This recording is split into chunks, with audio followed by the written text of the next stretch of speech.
நான் வீடியோவில் அதிகமாக பேசுனதில்லை. அதனால் கொஞ்சம் குறை இருக்கலாம். போக போக சரி பண்ணிக்கிடுவேன். உங்கள் ஆதரவை கண்டிப்பாக நீங்கள் தரணும். மகாபாரதத்தில் இந்த குந்தி தேவியை பற்றி மற்ற எல்லா கேரக்டரையும் பற்றி பேசியிருக்காங்க. ஆனால் குந்தி தேவியை பற்றி யாருமே பேசுனதில்லை. இந்த மகாபாரதம் உருவானதுக்கு ஒரு மெயினான காரணமே குந்தி தேவி தான். இந்த சூரசேன நாடுன்னு ஒரு நாடு இருந்துச்சு. அந்த நாட்டோட ராஜா சூரசேனன்.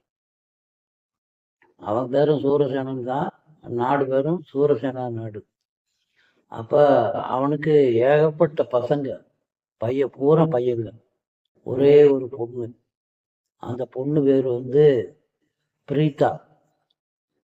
அந்த பிரீதா தான் பின்னால குந்தின்னு பேர் மாறிச்சு. அது நிறைய பேருக்கு தெரியாது. இந்த பிரீதா தான் குந்திங்கிறத நான் அப்புறம் சொல்றேன். அப்ப ஒரே பொண்ணுங்கிறதுனால சூரசேனன் இந்த பிரீதாவை ரொம்ப நல்லபடியா ரொம்ப பாசத்தோட வளர்த்தான். குந்தியும் நல்ல அறிவோடையும் அழகோடையும் பணிவோடையும் அருமையா வளர ஆரம்பிச்சான். அப்ப இந்த சூரசேனனுக்கு ஒரு தங்கச்சி பையன்.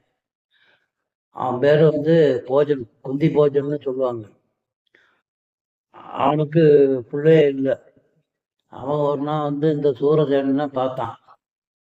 பார்த்து இந்த மாதிரி எனக்கு பிள்ளையே இல்லை, உன்னோட மக பிரீதாவை எனக்கு தத்து கொடுத்துரு, நான் உன்னை விட நல்லா வளர்ப்பேன் அப்படின்னு சொல்றான்.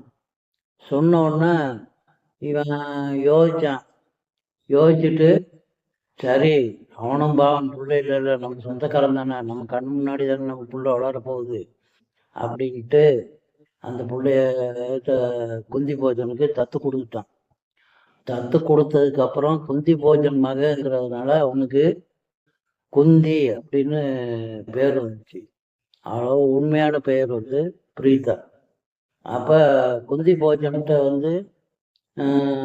குந்தி வளரும்போது ரொம்ப சீரோடும் சிறப்போடும் அதாவது பெரியவர்கள்ட்ட பணிவுன்போடும் நல்லபடியா ஒரு அருமையான பொண்ணா வளர்ந்தா.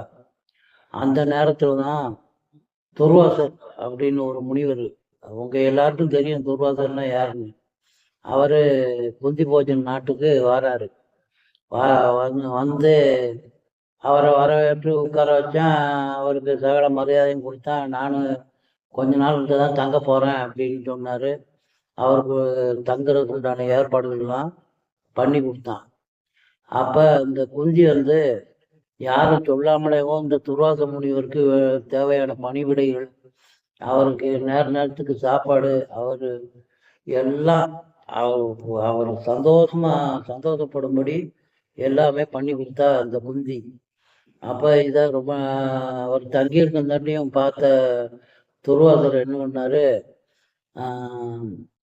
சரி இவ இவ்வளவு தூரம் நமக்கு நல்லபடியா பணிவிட செஞ்சா, நம்மளுக்கு நல்லா கவனிச்சுட்டா, அதனால அவளுக்கு ஏதாவது ஒரு வரம் கொடுப்போம் அப்படின்னு யோசிச்சுட்டு குந்திய கூப்பிட்டாரு. கூப்பிட்டு உனக்கு ஒரு 6 வரம் தரேன். 6 வரம் இல்லை, அது ஒரு வரம் தான், ஆனா அதை 6 தடவை பயன்படுத்திக்கலாம். அப்ப அத உனக்கு ஒரு இக்கட்டான சூழ்நிலை, ஏதோ ஒரு பிரச்சனை வரும்போது அந்த வரத்தை பயன்படுத்திக்கலாம் அப்படின்னு சொல்லி வரம் கொடுத்தாரு குந்திக்கு. அப்ப குந்தி சரின்ட்டு அந்த வரத்தை, அதுக்கு உண்டான மந்திரங்கள் எல்லாம் தெரிஞ்சுட்டு துர்வாசர் சந்தோஷமா ஊருக்கு போயிட்டாரு. அப்புறம் குந்தி நல்லா பெரியவளாயிட்டா. பெரியவளானதுக்கு அப்புறம் குந்தி போச்சு அவங்களுக்கு கல்யாணம் பண்ணிட்டு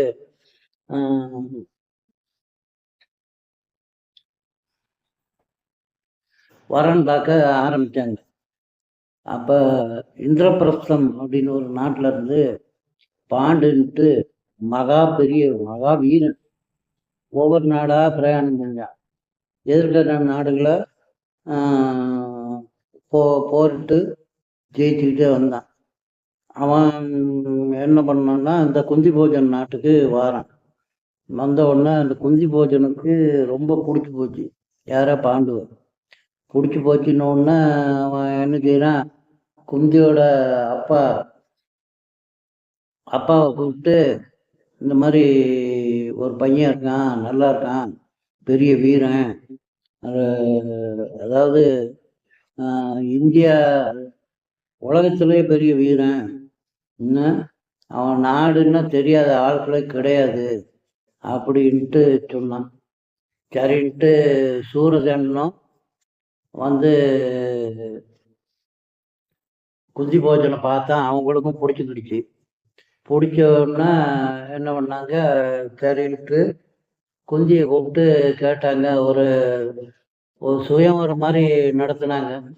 அந்த சுயவரத்தில் குந்தி என்ன பண்ணா, அப்படியே இதை வந்து பார்க்குறா. பார்க்கும்போது இந்த பாண்டு வந்து ரொம்ப ஆண்மையாகவும் கம்பீரமாகவும் ரொம்ப வீரமாகவும் தெரிஞ்சா மற்றவங்கள விட.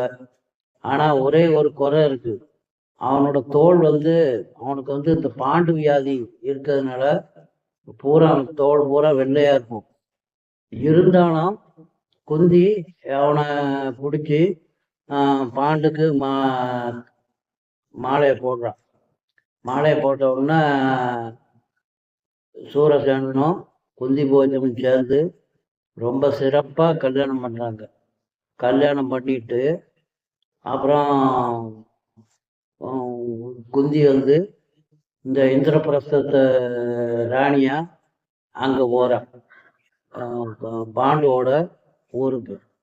இந்த பாண்டுவுக்கு ஒரு அண்ணன் திருதராஷ்டிரன். இது எல்லாருக்கும் தெரியும், எல்லாரும் இதை பற்றி பேசியிருக்காங்க. பாண்டுவை பற்றி பேசியிருக்காங்க, மகாபாரதத்தில் பீஷ்மரை பற்றி பேசியிருக்காங்க. ஆனால் அந்த குந்தியை பற்றி தான் இது வரைக்கும் யாரும் சொல்லல.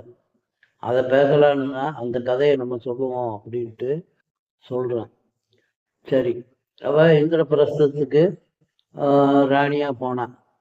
அது பாண்டு வந்து ஏன் இந்திரபிரஸ்த ராஜாவானா, திருதராஷ்டிரன் பாண்டுவுக்கு மூத்தவன், அவன் ஏன் ராஜாவாகலை, இதுக்குள்ள கதையெல்லாம் அடுத்த தடவை சொல்கிறேன்.